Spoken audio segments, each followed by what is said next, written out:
अस्सलाम वालेकुम दोस्तों, आज हम बात करेंगे ड्रामा सीरियल मेरी ज़िंदगी है तू के एपिसोड 17 के बारे में। यकीन मानिए, ये एपिसोड देखने के बाद दिल दुख भी रहा है और गुस्सा भी आ रहा है। मोहब्बत जब जुनून बन जाए तो वो सिर्फ अपना नहीं बल्कि पूरे खानदान का सुकून छीन लेती है। आज की वीडियो में हम बात करेंगे नाज़ो के उस खतरनाक प्लान की जो उसने एपिसोड 17 में एग्जीक्यूट किया। और क्या हुमायूं वाकई बेबस है या वो सिर्फ नाटक कर रहा है? चलिए शुरू करते हैं। एपिसोड 17 का मरकजी पॉइंट नाज़ो का वो रवैया था जो अब साइको होने की हदों को छू रहा है। उसका ये समझना कि हुमायूं सिर्फ उसका है और इस चक्कर में वो किसी की भी इज्जत या रिश्ते का ख्याल नहीं रख रही। रिव्यूअर के नाते मुझे लगता है कि एक्ट्रेस ने नाज़ो के किरदार में जान डाल दी है।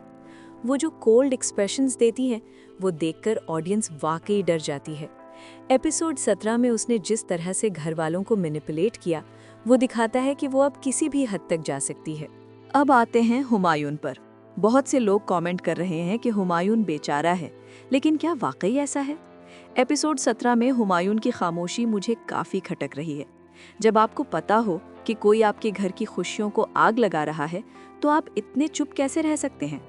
हुमायूं का पछतावा और उसकी आंखों में वो डर दिखाता है कि वो नाज़ो से डर गया है। लेकिन क्या ये डर उसे अपने रिश्ते बचाने देगा?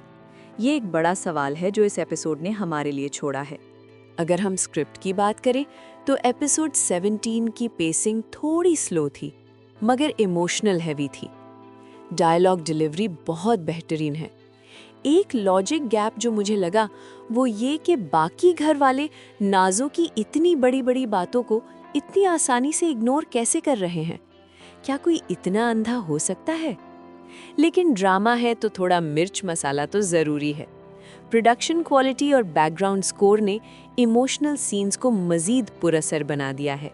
दोस्तों, सोशल मीडिया पर लोग नाज़ो से शदीद नफरत कर रहे हैं। ट्विटर पर ट्रेंड चल रहा है कि नाज़ो को उसकी असली जगह दिखाई जाए। वहीं कुछ लोग हुमायूं को स्पाइनलेस यानी कमज़ोर कह रहे हैं। आपका क्या ख्याल है? क्या हुमायूं को नाज़ो को घर से निकाल देना चाहिए था? तो फाइनल वर्डिक्ट ये है कि एपिसोड 17 ने आने वाली तबाही की बुनियाद रखती है।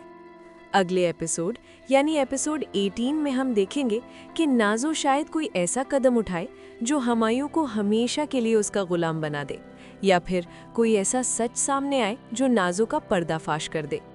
मेरे मुताबिक अब कहानी में किसी नए किरदार की एंट्री होनी चाहिए जो नाज़ो को टक्कर दे सके। वीडियो पसंद आई हो तो लाइक करें और चैनल को सब्सक्राइब करना मत भूलें। मिलते हैं अगले रिव्यू में। अल्लाह हाफिज़।